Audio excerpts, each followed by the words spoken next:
Hello and welcome to this week's episode of The Sovereign Shift. I'm your host, Chelsea Eden Dubois, and I am so excited to share a conversation that I had with my friend, Birgitta Visser.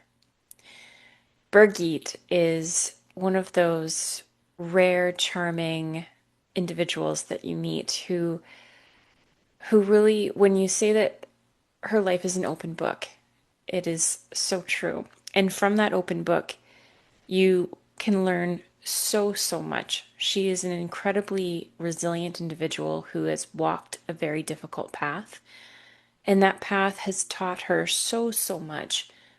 And this conversation offered such profound wisdom and humor, and it really has to be experienced. She even does this amazing light language session. So be prepared for that because there's going to be integration required afterwards. But you know what? I will read you her official bio. Birgitte is a soul empowerment coach, divine channel, and light language healer, delivering messages from the many light beings to the aid of humanity in the hope that people will awaken to what life is about. She taps into the timeless wisdom of the ancients, drawing from a wellspring of inner knowledge amassed over a lifetime.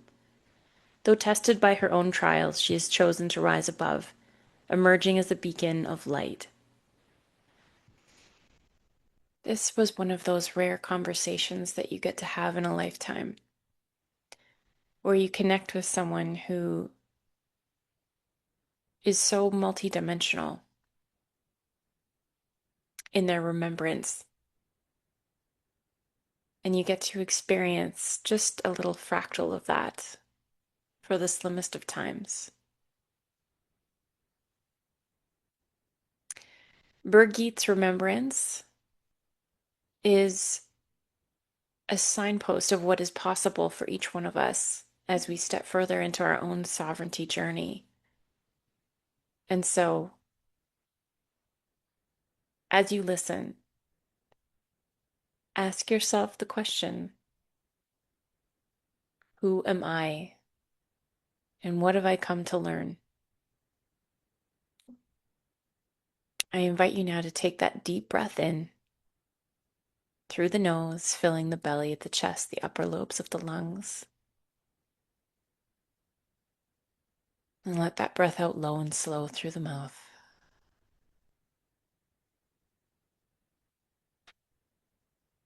And as you take another couple rounds of breath, I will just say this. Thank you so much for being here, for listening week to week. Your presence, and for helping to uplift and amplify the voices of these individuals who are doing such critical work in the world. You are the sovereign shift. Now let's hear from Birgitte.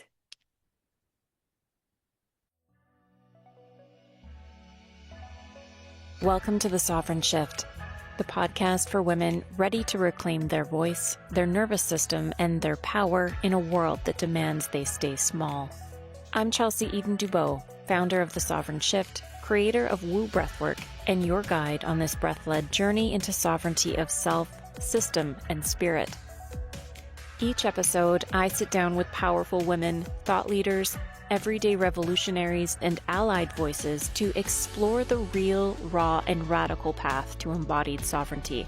We talk about stress, burnout, addiction, motherhood, balance, sexuality, leadership, and breath-led spiritual awakening. And yes, we go deep into all things woo, the divine feminine, altered states of consciousness, intuition, ritual, and the parts of womanhood that have been exiled or dismissed as too much by patriarchal systems. Here, truth is medicine, breath is power, and your sovereignty, non-negotiable. Let's begin. I've been so excited for this conversation. I love channelers and I love talking to channelers. I love everything that you're about. I just want to dive right in. There's so many things that I want to chat with you about. Let's start from the start. Let's talk about you. I want to talk about your journey. It looks like you've come through quite a bit to do the work that you do now, and I Yeah. want to really get into that. So why don't you tell me about your journey?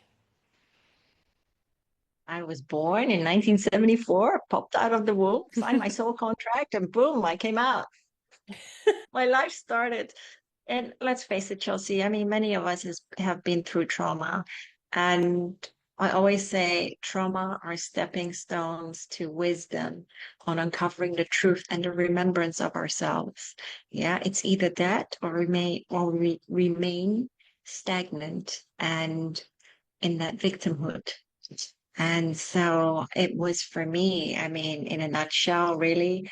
Yeah, the first part of my childhood was great. We moved to Singapore, Malaysia. I was, abused by a friend of a business associate of my dad's. And I always say this, the 1980s were very different to the times that we live in now. And so I didn't understand. I was like 11, 12 years old. What do I know? Yeah. And so I just kept it bottled inside. And from there on, I mean, we did move back to the Netherlands when I was nearly 14.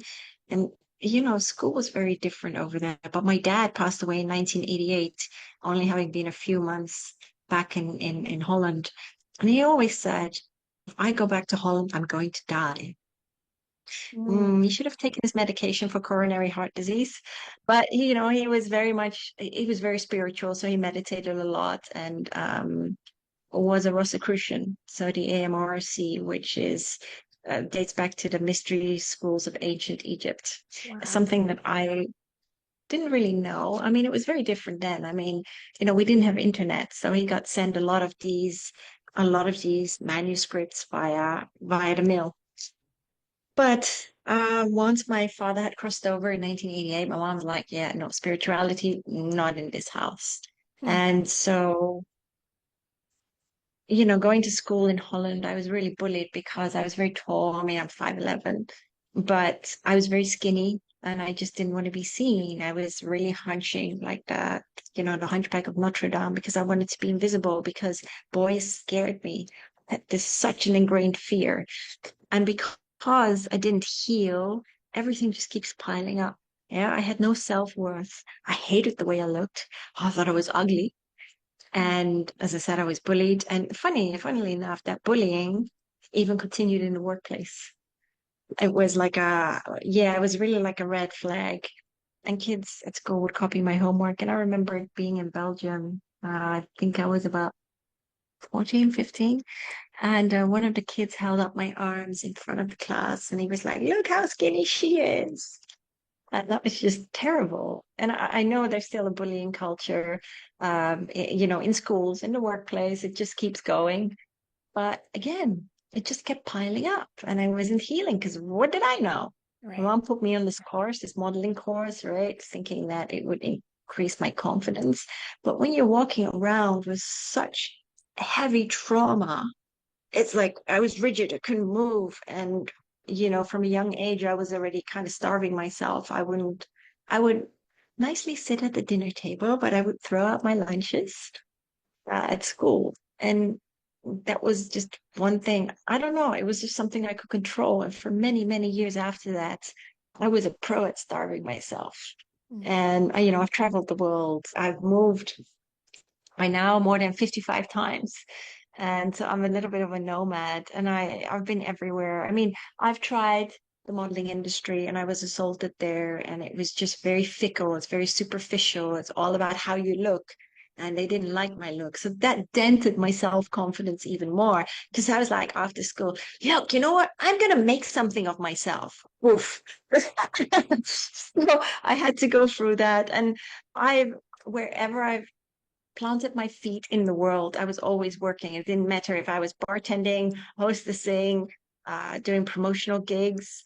Um, I, I manifested that. I had that attitude of, you know what, it doesn't matter what I do. I have to pay my rent. Yeah. And I met a lot of people. I've been in New York, I've been in Miami, I lived in Istanbul, Germany, gosh, went to Cape Town for quite a few months. So yeah, I did love New York. I did love New York, but it's very hardcore. It's very fast paced. But, you know, I managed it. But even so, you know, from suffering that in my childhood, I rolled into very dysfunctional relationships. Great, right? Oh, my guys were like, see what Birgitta does. But Birgitta was like, oh my God, you know, I really love this person. No, no, no, he cannot be out of my life. I was just like this Klingon. And I was like, you know, I look back now and I'm thinking, God, you really did not love yourself. I didn't. I didn't because I was looking to fill that void through someone else. And, you know, I had people that would, in the few relationships that I had, one was addicted to drugs, another had alcohol issues, another one was depressed. And what did I do with all of them? I tried to help them. I tried to save them, you know, I tried to save them from themselves. But you cannot save another person. It was me deflecting because I was so messed up on the inside. I was like, well, when are you going to look at yourself, Rita?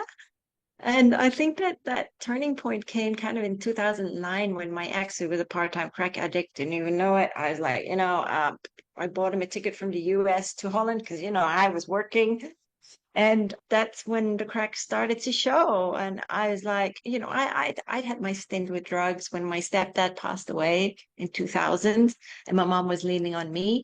But it was only for a couple of months, and I was still working. But it got so bad because I suffered from blackouts and memory loss. And so I stopped, boom, cold turkey, because that was no way forward. That is really running away from your emotions, running away from your pain. And I was a pro at that too, you know? I was really like a Houdini. And so, anyhow, with him in the picture, you know, he was my twin flame, and people's eyes always light up, Chelsea. Oh, it's my twin flame, you know? Oh, this person's my twin flame. We're going to end up together. Oh, No, they they're burn the you. biggest triggers. Yeah, biggest triggers ever. And, you know, you signed up for this dance long before you were born. And so he was a real agent of chaos, and it got really bad. I mean, I saw him with crack hands, all blisters, and he did want to get better, but he didn't have a Dutch social security number, so it was a catch-22 situation. But you know, I had to pay for a hotel because I didn't want him in my home, and he broke into my home. He took stuff, and then he stole from the Dutch Crips, and he was held for ransom, and I helped the cops, and my mom, in the meantime, got me out of Holland. And the leader of the Crip said, if I ever find you, I'm going to kill you because I'd saved his life, you know, my ex's life, and he was deported back to the US. And in all this, I was like, what the hell am I going to do with my life? So I dined a whole box of ibuprofens. And all that did for me was give me a good night's sleep. And then I got up the next day and I was like, yeah, this is not working for me. You know, I need to do something. I cannot keep roaming around in this crap. Mm-hmm. And so my mom said, well, why don't you go and see a counselor? So I did. But at the end of that hour, all she said was, yeah, you'll be fine. You're strong enough. Well, that left me a little bit disheartened. And so I walked the holistic route. I mean, years before that, I was already reading tarot cards for people. But so I knew, you know, I knew the avenue, but I found a Reiki healer. And yeah, she helped me a lot. And I studied level 1 and 2 under her in the space of 1.5 years. You know, these days, Chelsea, you can do it in the space of a weekend and boom, you're a healer. No, you know, it takes practice. But that was the start of my healing journey. And it took me quite some years. It really, really did, because you know, I studied EFT, an emotional freedom technique, which is really powerful, meditation, and relaxation therapy, aromatherapy, aroma touch, which I really loved at the time, sound bowl healing, gosh, many other healing modalities, and light language. And I love light language, but it was really about peeling back the layers of trauma. And that's the beauty when you, even when you study healing modalities, yeah, you're still healing yourself. And fast forward several years, and I moved down to St. Pete, and I had another ex. He was he had a reckless under his belt, and then his mom passed away, and then he was depressed, and he moved from an hour away to 2 doors down, bless his cotton socks. And he would just, I didn't want him to move in with me, so he would just barge into my house because he didn't want to return the keys, and I was such a sucker, you know, again. It's like, well, you know what? I'll help you pay your bills. I'll find you jobs. I'll go into Craigslist and find you jobs. And so I did. You know, I'd walk to the ends of the earth for them. And look where it got me. I put myself in the boxing ring. You know, I beat myself to a pulp because I hated myself. And again, when I hated myself, I was starving myself, working like an idiot, like 7 days a week, because these were things that I could control. Yeah. And it was so ingrained within me. It was so programmed within me from a young age that I didn't know any better.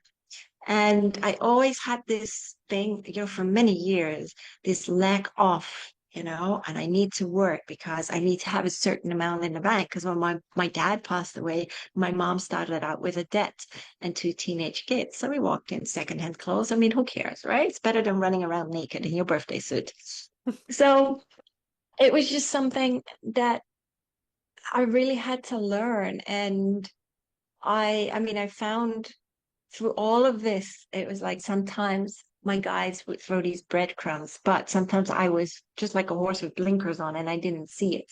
I was so stuck in that depressed state because I was depressed, but I didn't, I never let that beat me down because I kept going. And there were times when my ex was like, yeah, but where are you going? Who are you going out with? What are you doing? And I, because he could see from two doors down, he could see if my car was there or not. And so I actually sold my home. I sold my home to get away from him. And even when he had to move because he was evicted, what did this idiot do? Yeah, I put down the deposit. What I said, you know, we're going to sign a contract. You're going to pay me back. You're going to pay me back. Oh, well, that didn't happen, did it?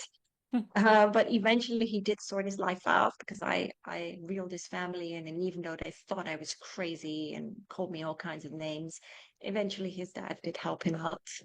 And you know, when I so from that, I mean, I did combo because I was guided to do combo, which is that the lovely frog venom, you know, that gets put on the little incision points on your skin, and you purge like crazy. You vomit, you pee, you poop, you know, it doesn't matter. And it's just, it was very liberating for me because, I mean, after 4 hours, it was like, oh, it was such a release and I felt so much clearer. But it was really a battling of the ego because the ego was in the driving seat, yeah? And my soul was in the trunk going, and so from there, I went to this fair and I met my former mentor, Alania Starhawk, and she is an Akashic record healer. And it was really amazing. It's just like a miracle because when I went to see her and we walked through various lifetimes, there was one with my ex, and he killed me in that lifetime. He poisoned me in that lifetime under the guise of healing me. And that's one of the reasons I had severe stomach issues for a long time. I couldn't eat properly. And it was really all about my guides were like, yeah, Brigitte, when are you going to kick him to the curb properly? And I was really afraid. I was so afraid of hurting other people.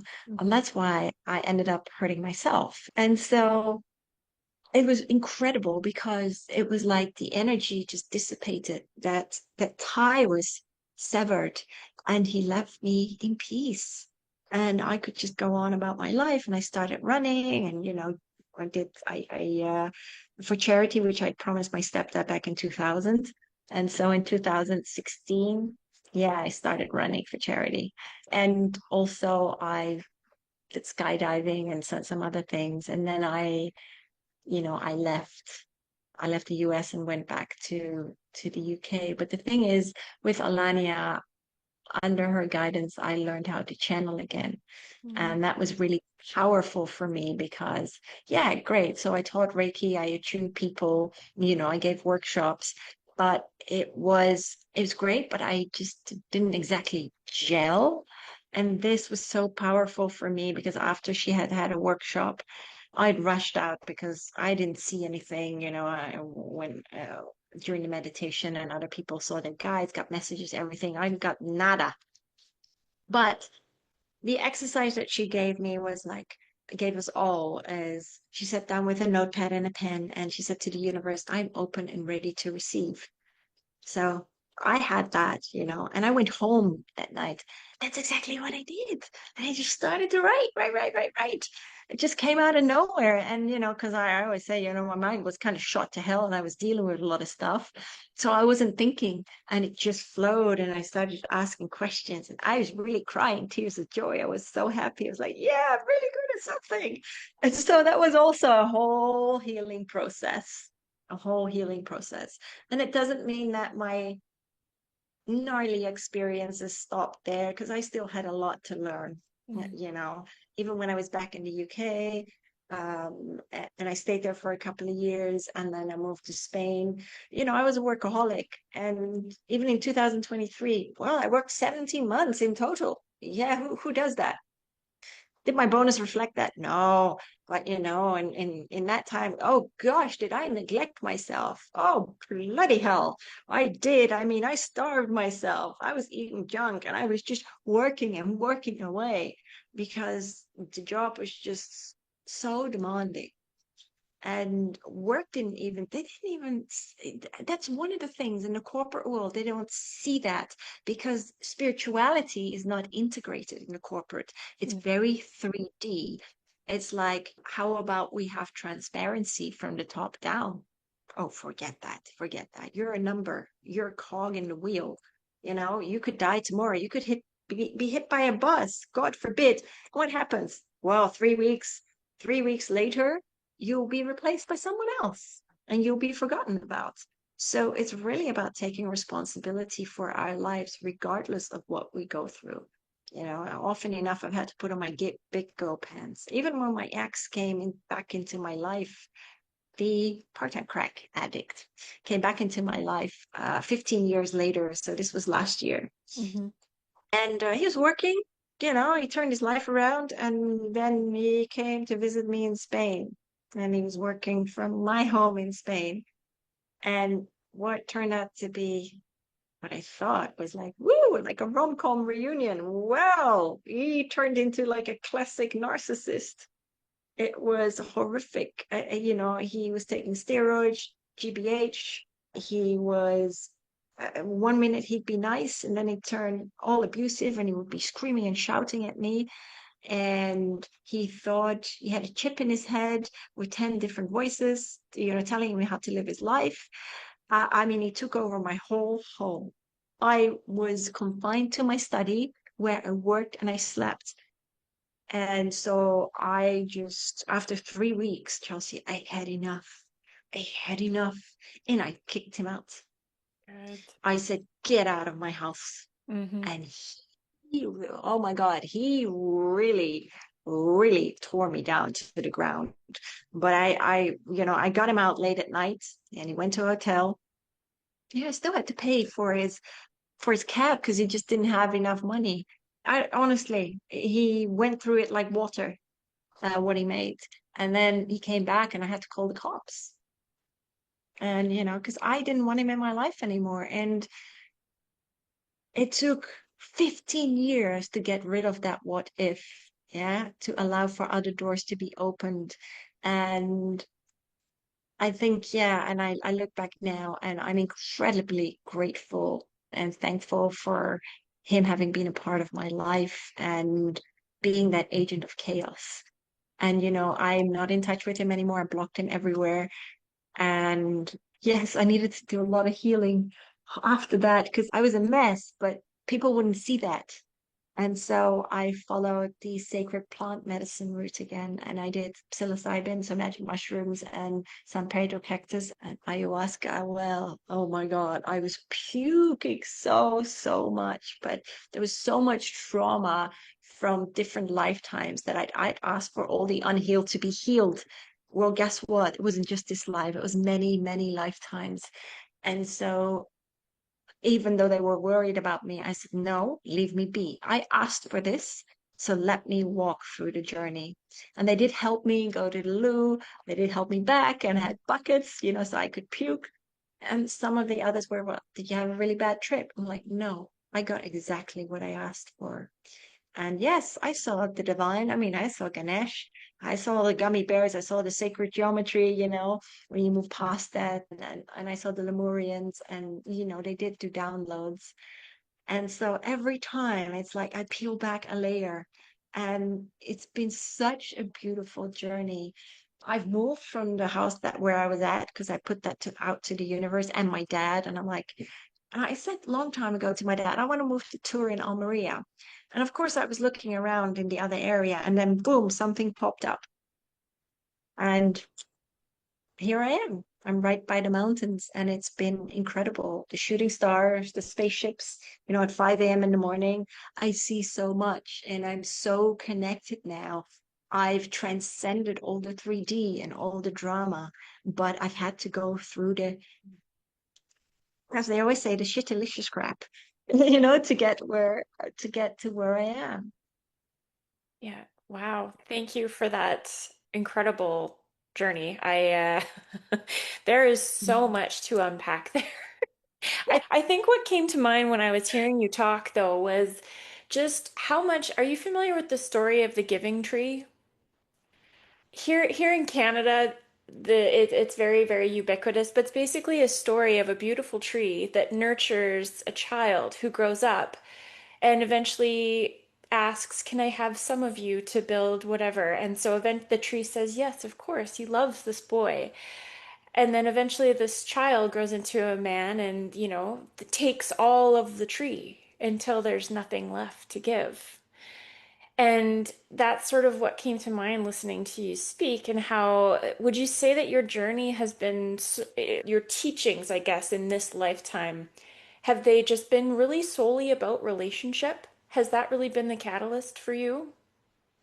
Yeah, I mean, like I said, I think it started with the trauma when I was a kid, and it just accumulated. Right. Um, yeah, so it has been a lot about the relationships, but it's also me learning to love myself, and that The most doesn't mean important. that's the most important Yeah. thing. And I do love myself. I mean, here I'm teaching spinning again, so I really, really enjoy that. Yes, my work is very busy. Yes, now. And I know. So I'm very tuned in, right? And I kid you not, when I was on the way back from Oaxaca, which is the beach, really beautiful little town, back to Tura here, well, guess what came across the road? A tortoise. It was right in the middle, so I drove over it, just like the cars behind me. And it was like telling me, Brigitta, actually, you need to slow down. Mhm. Yeah, but you're asking me to write books. Yeah, but you're also working too much. Yes, but even when I'm asleep, you're still wanting me to jot things down. So anyhow, that was one thing. And then it was like, I'd been suffering from the onset of carpal tunnel. Mhm. And that was already last year. So after I'd done probably this psilocybin. And I mean, I felt it. I did feel it, but I didn't think anything of it. And then it got worse and it got worse. And it was really like Archangel Raphael stopped by. It's like, stop, stop. It was like sometimes they shout in my head and let me be, let me be. And so, yeah, I've been taking care of that and getting the injections, and it's been helping. But I kept it at bay with like beet venom, peppermint oil, B12, and other supplements. But there's only so much. And it's just an experience that I have to go through, and I take it on the chin. It's no big deal, and I'll get past it. And it's just like, hey, you know what? If I didn't go through any of these experiences, how could I ever write books?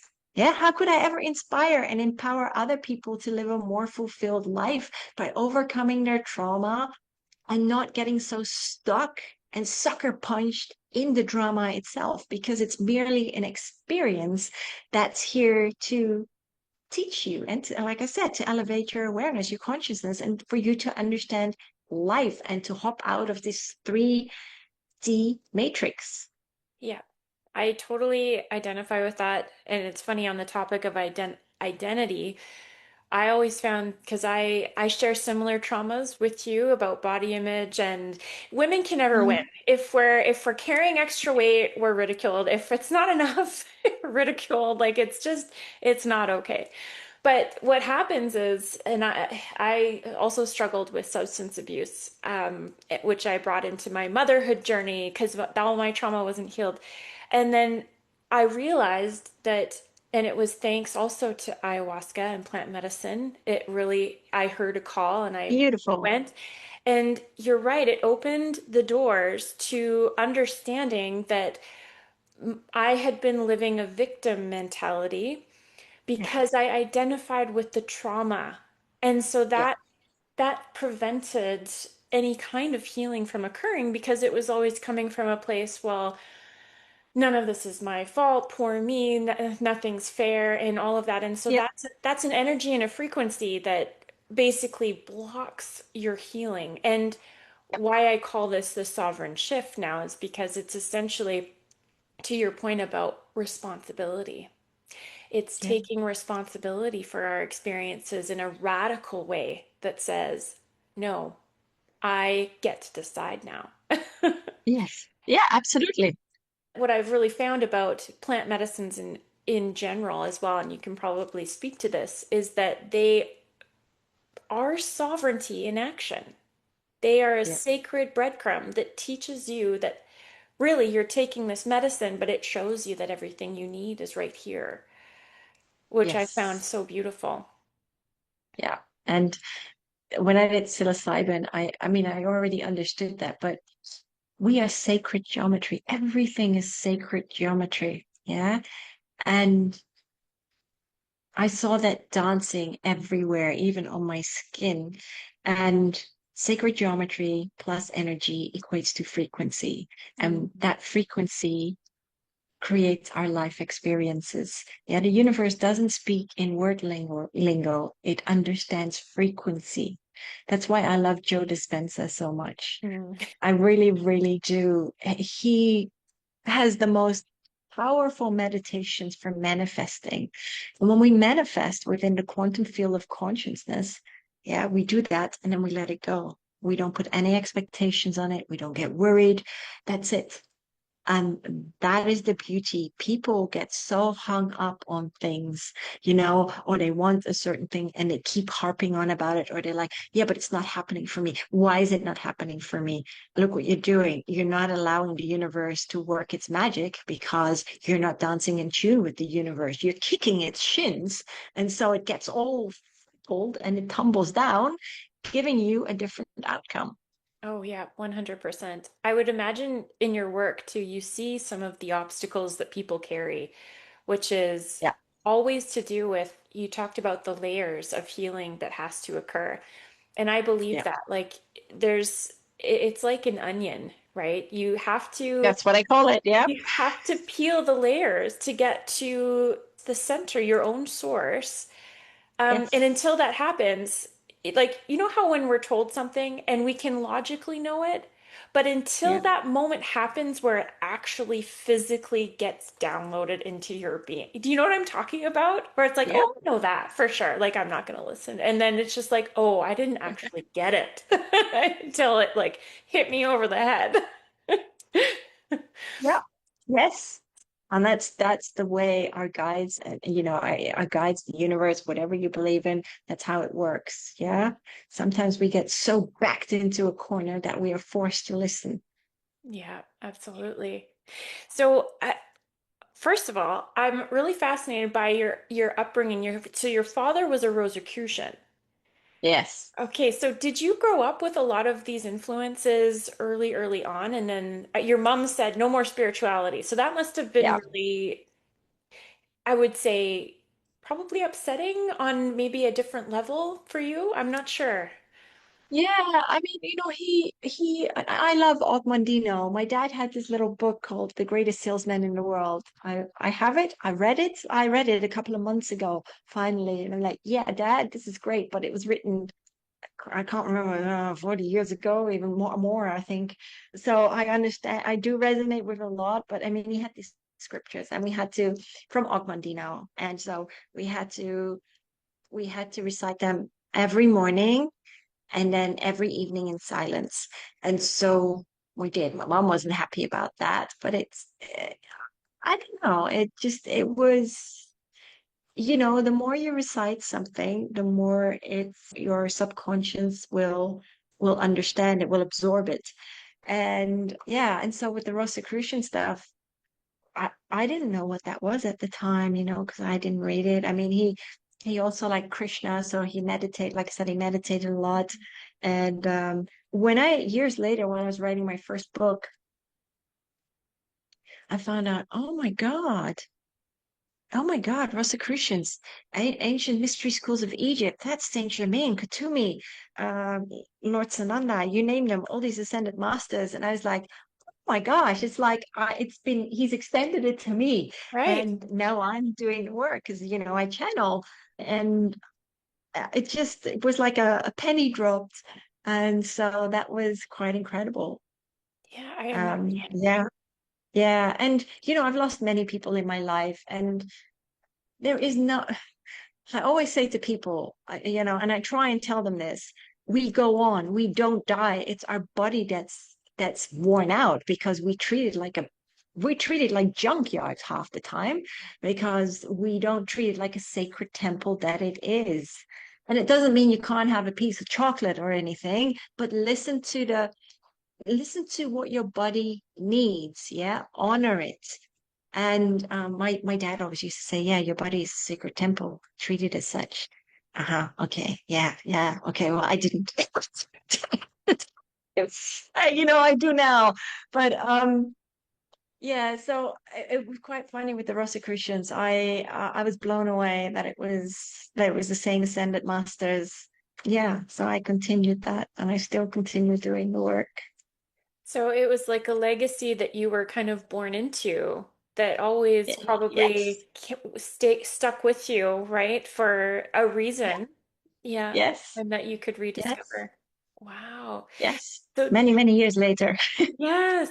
So do you connect with the essence of your father's spirit? Yeah, I do. I mean, he was the one that got me to place here in Turin on Maria. Okay. Um, so I knew I was on the right track. I mean, I know I'm going to move again next year because I just want to plant my feet in the sand. It doesn't mean I can't. Yes, I can drive for 10 minutes, but it's nicer to live somewhere where I can see the sea. And Ah, so, okay. I've already manifested that, so I know I'm going to move next year. Oh my gosh, I love that. And so let's uh, would you say that like for your trauma healing, I'm just curious because I also think that trauma healing while in the incarnation is actually a really multidimensional practice as well. Yes. So, can you tell me a little bit more about your past life experiences or the experience of diving into your past lives to also help you solve today some of the issues that you were or challenges you were facing in this incarnation? Sure. I mean, I was a lamb to slaughter, in the ancient American ways, South American ways, where I was thrown into a pit of lava Oh my God. as a sacrifice. Yeah, so that was really hard for me. I could really feel that. I mean, I've had galactic lives, of course, and I see many of the galactic beings, but I've had a lifetime in India where I was a healer. I've been in, just a simple life, helping to heal people, teaching them about the earth. I was very skinny, very tall. And I mean, I've lived a life with my ex, the one that was a drug addict in Mesopotamia, and where I was a man, and he was like my brother, not by blood, but like a brother to me. And he was married to someone that couldn't see the light in me. And I was very far advanced. I was married, I had a little girl. And he, I think it was a Muslim. And he got me thrown into jail because of my beliefs. And, I have no idea what happened to my daughter and my wife at the time, but I died in prison through a spear in the neck, having to do a lot of hard labor, and yeah. So he betrayed me in that lifetime. Well, not much different in this lifetime. that these are things. So I was also part of the circle of politicians in the circle of Julius Caesar. And people always think, oh, Julius Caesar was great. Yes, he was great, but he was also a tyrant. I just honestly, um, and the way I write it is often in prose. And sometimes I'll use words. I'm like, what the heck does that mean? I don't know. Just keep writing. They're like, just keep writing. Just look it up later. So that was very, very powerful as well. And like I said, yeah, galactic lives, I've died in battles. People think, oh, up there, it's all love and peace and unity. No, I mean, there have been wars, there have been galactic wars.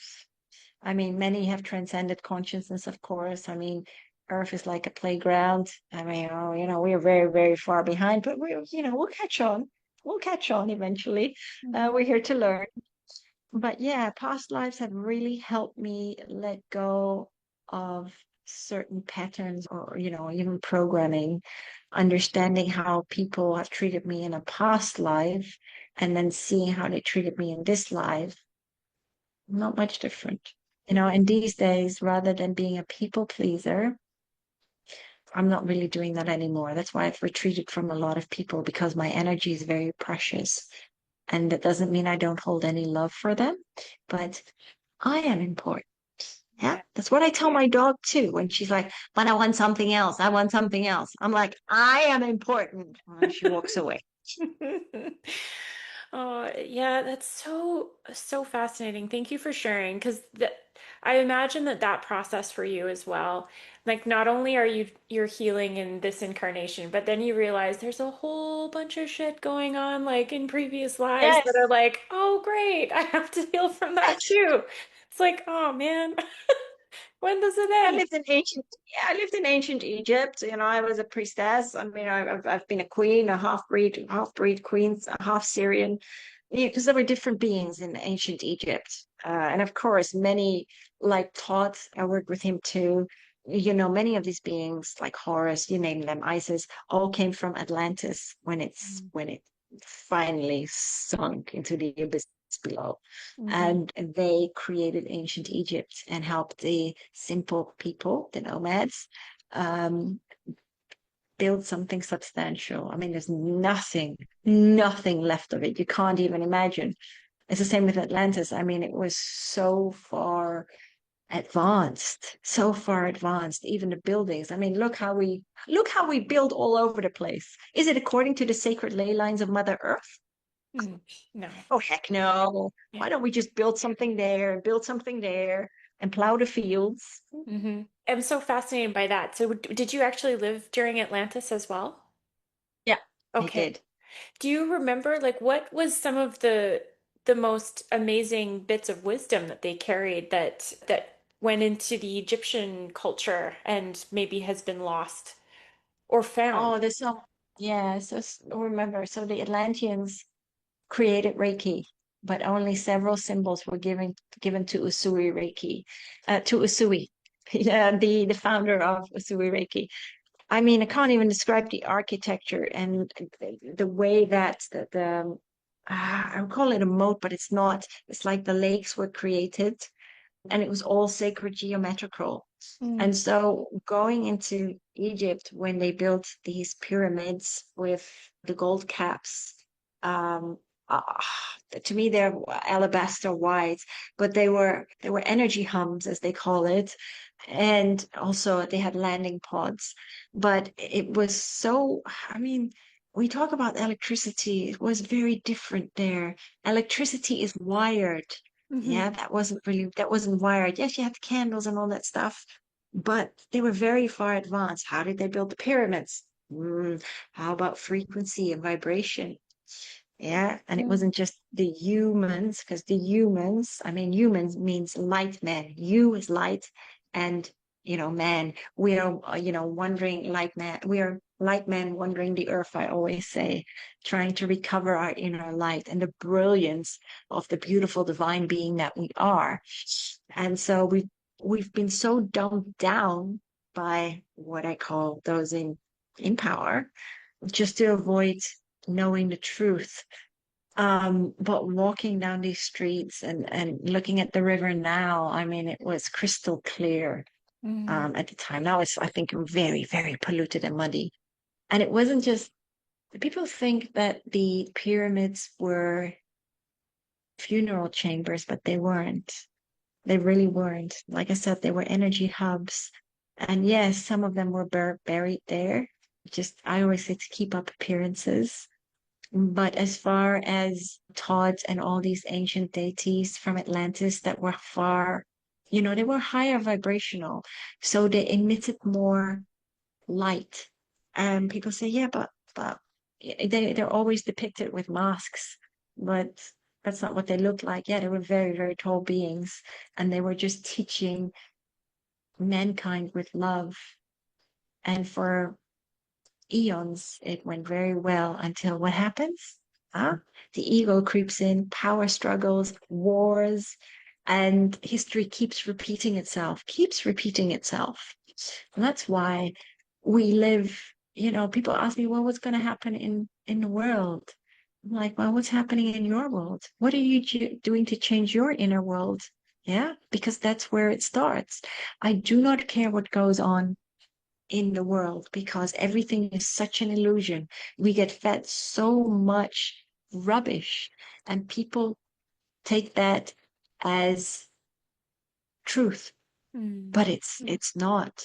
It's like my mom, bless her heart, she's like, yeah, but it's really bad, and I don't know what's going to happen. What if there's going to be a nuclear war? I said, Mom, that is not going to happen. I said, we are rebirthing. So we are letting go of the old structures brick by brick.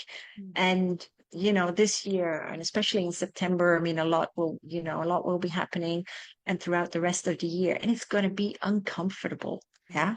Because rebirthing, when a woman gives birth, and I don't have kids, but I mean, when a woman goes into labor, it's painful. Yeah. Oh yeah. And so, yeah, and that's what it is. It's like rebirthing. So it's transformation. And a lot of people have a lot of hurt surfacing, old hurt resurfacing because it's asking to be healed. And I always say to people, stop whack-a-moling these emotions, stop suppressing them, and sit down with your inner demons and have a chat with them because all they want is to be loved and for you to heal and to alchemize this and to release this. Mm-hmm. Mm-hmm. I've had a thought in my heart for a while, and it was, it's always been like when I hear human beings talk, they always talk about there's like a separation in the language about between us Yes. and the planet Earth. And I always think Mhm. like we are Earth. We are Earth. Yes. We are of Mhm. Earth, of clay. We're also of the Yes. stars, of the stars. Yes. So it's like Yeah. we've got this dual lineage that we share, which actually Yes. mirrors even the trauma that we carry, which is of our bloodline in that Yes. incarnation, but yet also Yes. of our star lineage and the multiple lives that we've lived. Yes. So for me, when I see these rhythms, these cycles that come, it's like, okay, well, this is actually Earth purging itself as well. Yes. She is a sentient being with consciousness, and we are her. And so Yes. there's, it's very, very interesting. And be what's really kind of mind blowing, if you kick this ball down the road a little bit, at least in my brain, it was the thought that Earth has also contributed to the polluting of herself because she's also relearning and going through stages of evolution as well. Because us being of Earth, we can't do anything to Earth that she doesn't also consent to, if that makes sense. Just like, and so it's interesting. I'm curious to know your thoughts on that because Earth is also reclaiming herself through these chaotic world events. And so it's like we're Yes. just a Yes. manifestation of her in many ways. Yes. But we pollute the earth as much as we pollute ourselves. And Exactly. yes, and so she has gracefully allowed for us to walk the earth, to have the senses of smell, of hearing, of taste, of feeling. And we have trampled on her being. And, she is now ready to shift in consciousness. It's like a toddler, right? A toddler outgrows its clothes. Just as we grow up and we learn and we become more aware, she is now rebelling. Mm-hmm. Because this has gone on long enough. And yes, you're right. That's something I do in my meditation. You're right. We are of the earth and we are of the stars. So that's why I always connect to Mother Earth, allowing for that love and wisdom to flow through her from source and then back up out to source, to the stars. And that's how we connect. And it's very powerful. Even sending healing to Mother Earth, which takes like 2 minutes. How many people do that?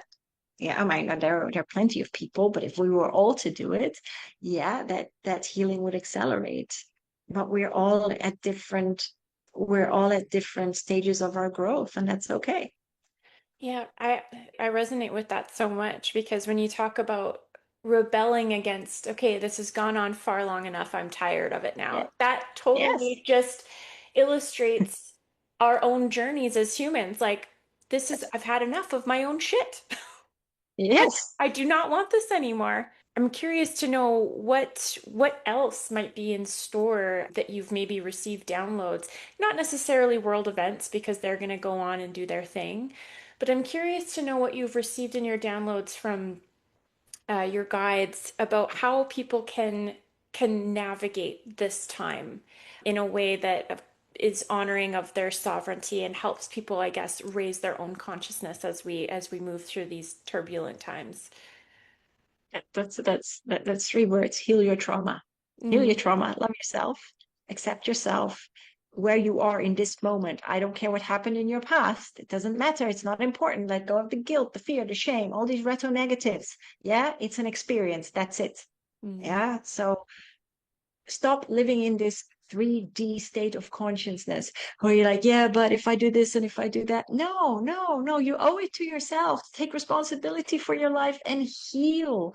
Yeah, that's the most important thing. And yes, my dad always used to say, yeah, tell yourself in the mirror that you love yourself. What? No. Well, no, I understand. I do understand it. And it's really important to love yourself. And people are like, yeah, but it's selfish.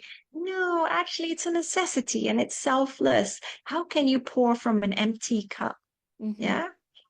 And I still see it so much. And I think that's one of the reasons that I'm here, as I said, it's like a elderly people's home, all these bungalows, but they're nice people.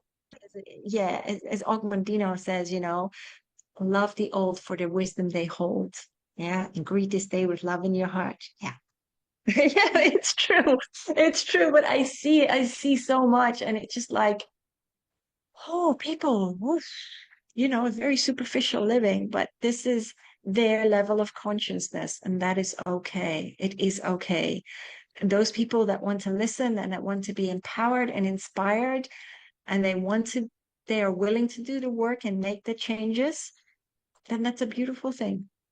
Yeah. Yeah, we are all unfolding as we are supposed to unfold. Thank you for that.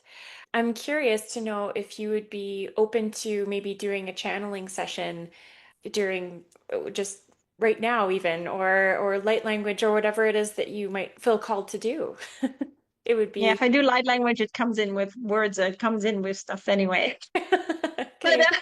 which I'll do. And that's something that has also been like upgraded because I get a lot of downloads, which is great, which, I'm always very thankful. Mm. Um, but is there anything that you want to focus on or for your listeners to focus on? I think it's really truly what's been coming to me a lot lately has been as I've sort of been diving deeper into the Hermetic principles and Ah, yes.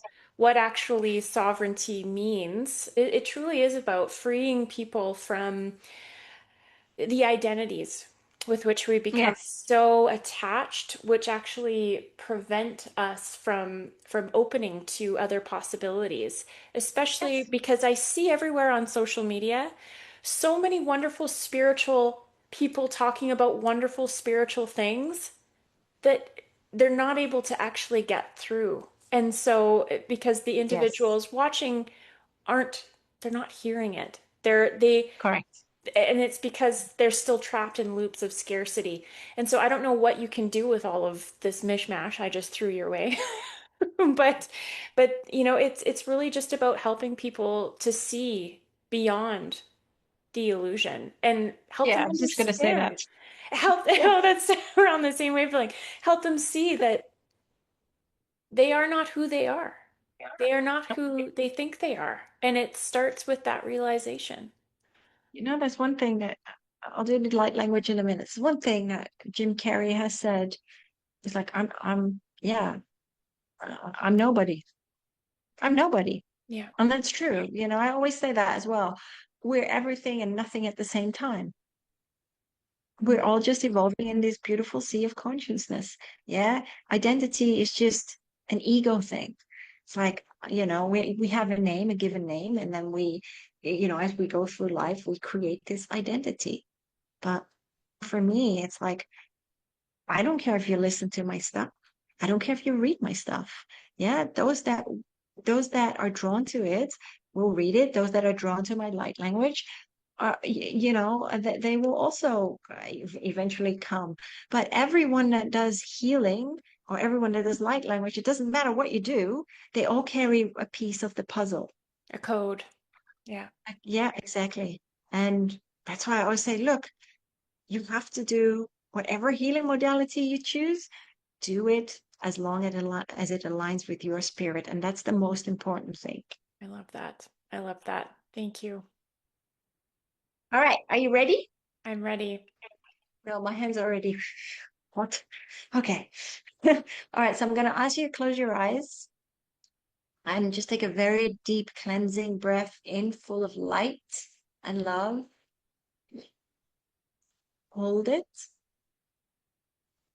and gently just let that go and let all the heaviness and the stresses of the day go. And take another very deep breath in, filled with light, love, and self-acceptance. Hold it and gently, gently, gently let that go. Now, as I bring through the light codes, for those of you who have not heard it before, light language, it sounds like minion language, gerbil language. Don't worry, because on a conscious level, you may not understand it. It's not important, but your soul will understand these codes just beautifully and dance accordingly. So just allow the codes to wash over you as I bring them through. And also, I'm going to protect us in a grid, a beautiful grid, a bubble of light. Okay. Terna no ki ikita lo e si ki ma la urna le la kla klik le la no mukuti ti ata ta to le la lo re nikwa kuku le ke tai le mikiti ma ta ta ta si kuwa ti ma katai ni ya wa a. Give yourself space to breathe. Tikitai no mikini ki ma ta kuku ni ki sta kuku tu ti ma ta ilar na kukuita lekma tuku kitita sika lore na kita kay makatako oko te kaya masakit okwe nakawa ni kupuri ni kaya te tata hui ni kaya ma eni wa tata tia mana eni asaki ma and feel as they're saying like pin drops, feel the trauma being removed from your cells, allowing it to flow and flush out to the earth. Tia nasa kaya matine ana kuwa ne kia matar ni amaku unu kia matar ketiketa este kia matar neka. Orna lurinia lurinia muete amusui amalaini kia mu ua. Tara tu kia tata ikmania mornia eni o moa. Mati mata, they're saying start being more flexible. Irna morini anama ilarni amatu tu kiata tuititi amata ti ni ata tata aini kiamata reni ama transformation is all about the formation of who you believe yourself to be, but are not. Tianu kuati alere namoreni ata ini ata tatini amatatirni ana. You are all beautiful, magical musical notes. Irania mateta ini mitini awa. Stop singing these false concertos. Irati nakorni anano etilea urnia ma. You are masia tuturnia tu. You are water. Ilarna nikiama urni anaquete te amo etiama. So allow urnia ma the emotions you have felt from experiences to flush out. Irata tamurna tiliata iniata teukanikiamata. And understand that you are capable of so much more than you believe yourselves to be. You are a radiant, divine, brilliant being of the divine. Ha, you are one with everything and all that is and ever has been. Understand that you are the energy. You are a frequency in the beautiful ocean of consciousness. You are not separate. All of you are brothers and sisters. Living in this world, walking each other home to the love and the warmth of the essence that you are. And you are architects. Yeah, you are architects of each of your experiences. You do not like the construct, then change it, transform it, and just allow for that light, that golden light to flow through you now.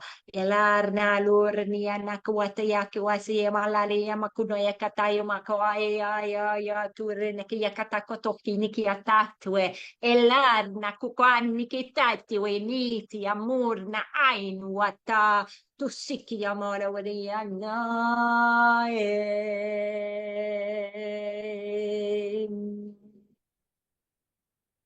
and we love you and leave you with gratitude. Whenever you're ready, just open your eyes.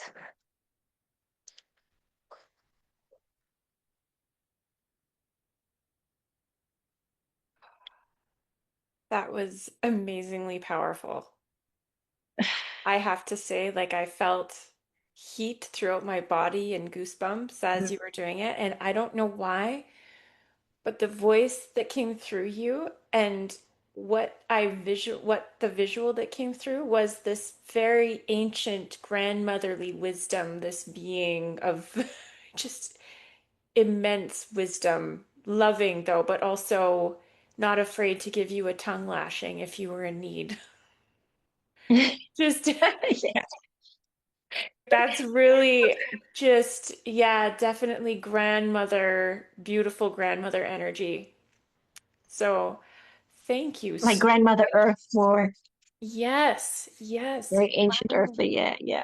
What is it like for you when you're channeling light language like that? So this is new. So every time, like I said, I keep getting downloads, so it becomes more powerful, which I mean, I'm kind of there, but I'm not. I'm always very humble to be able to do this. I really, really love it. I love doing this work, and I mean, I have a very ancient being with me as well. It's written in sacred geometry. It's like mathematical equation. It's a formula, and her name is Alael. She's a very, very tall hybrid being. So Did, part angelic and part like one of the galactic Andromedan. did you say Anael? Alael. Anael. Okay, Yeah, wow. let's do Because it. because I have a connection with Anael Yes, I've as heard of well. Anael. But but oh my gosh, that's incredible. All of your guides and light beings and angels were probably like, yes, Birgitte just cleared all that trauma and now we can just like come in. Thank God. No, it will take a couple of days to integrate. And I would say when these light codes come through, there will be stuff that services that you're gonna need to deal with. Yeah, and that's what's the most important thing. It rips off the band-aid. So would you say for Yeah. even the listeners who are going to receive that transmission, they should also be prepared to integrate somehow? Yes. Okay. Yeah, but yeah, it all integrates, and but that's the beauty. It's not like It's not going to be like shoved in your face. It's going to be, they'll do it gently. But it is a time of release. It is a time of transformation.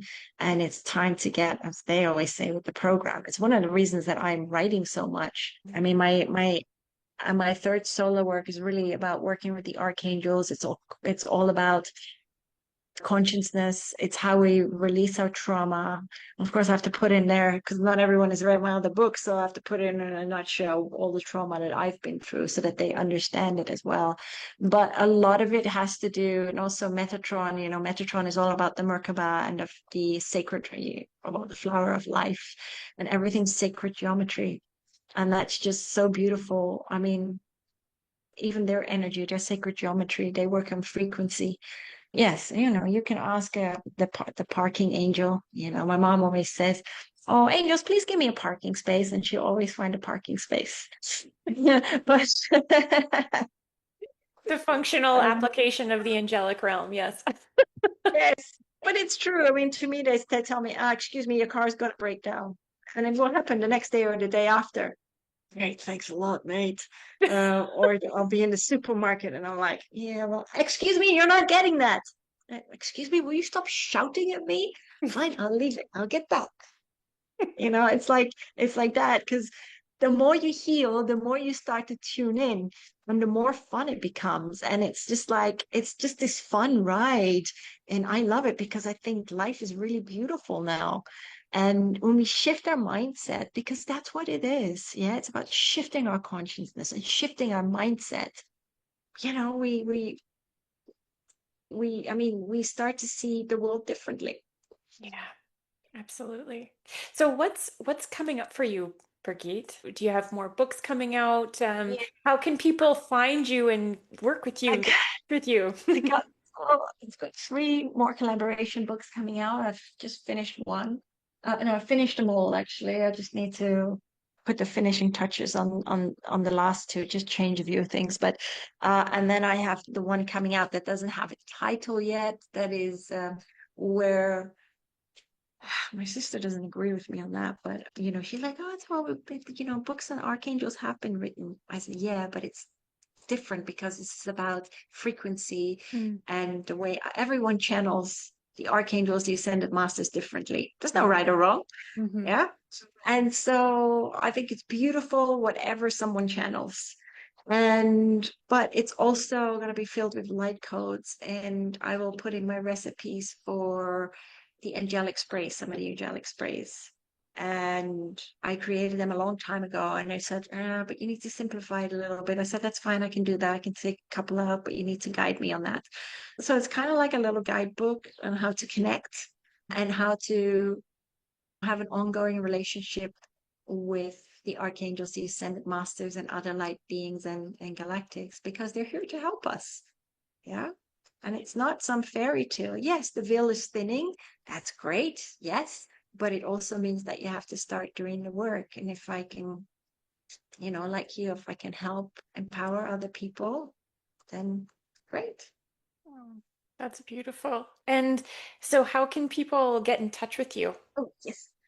So I am, my website is powersoulhealing.com. I have a YouTube channel, which is Power Soul Healing. And then I am on Instagram under Universal Light Warriors and Facebook under my own name. Okay, wonderful. I'll make sure all that is in the show notes as well. And again, just I encourage anyone listening to reach out to you because that was immensely powerful. And I can only imagine that, like, do you do sessions with individuals as well? Yes, I do. Yeah, I I can do. only imagine It's that that's powerful. it's funny because it has changed and people have, I think some of the testimonials are on my website from earlier this year, where people are just they blown away. And I'm like, yeah, but I'm just the conduit, I'm just a tool in the toolbox. Technically, you're doing the healing. Hmm. Yeah, when we go to see a healer, yeah, or people come to you, right? It's like you're the conduit because we are doing the healing. Yeah, we take the steps to heal and release that trauma. Yeah, but people have healed. I've had people having to go in hospital and they had they had so much fear. I did 5 minutes and she was like, oh, okay. Next day she went into hospital, no issues. Or I've had somebody who was able to walk again after suffering from, she had a hysterectomy and she had very much difficulty with walking. Somebody else's cartilage was sort of healed and she could walk better. So there have been different things, but if I compare my light language from then, earlier this year to now, it's become so much more powerful. And every time I get the downloads, or because I'm so connected, I'm humbled. I love it. I'm humbled, and yes. Yeah, you're a Guys, divine I sound like an rebel. idiot, right? I sound so giddy. Thank you so, so much for this conversation, for taking time out of your very, very busy schedule to speak with me. I have no doubt that this transmission is going to ripple out and find those souls who are ready and in need of your message. So thank you so much, Birgitte. Thank you so much for having me, Chelsea. It was an honor to be on your show. Thanks for being here. If something's stirred within you today, that's not an accident. It's a shift. To go deeper, visit thesovereignshift.ca, where you'll find breathwork audios, resources, mini courses, workshops, and programs to support your reclamation, body, mind, and soul. Like, follow, and subscribe wherever you get your podcasts, and toss us a follow on social media if you're so inclined. And remember, your breath is your power. Your truth is your compass. Your sovereignty is the revolution. Until next time, stay sovereign.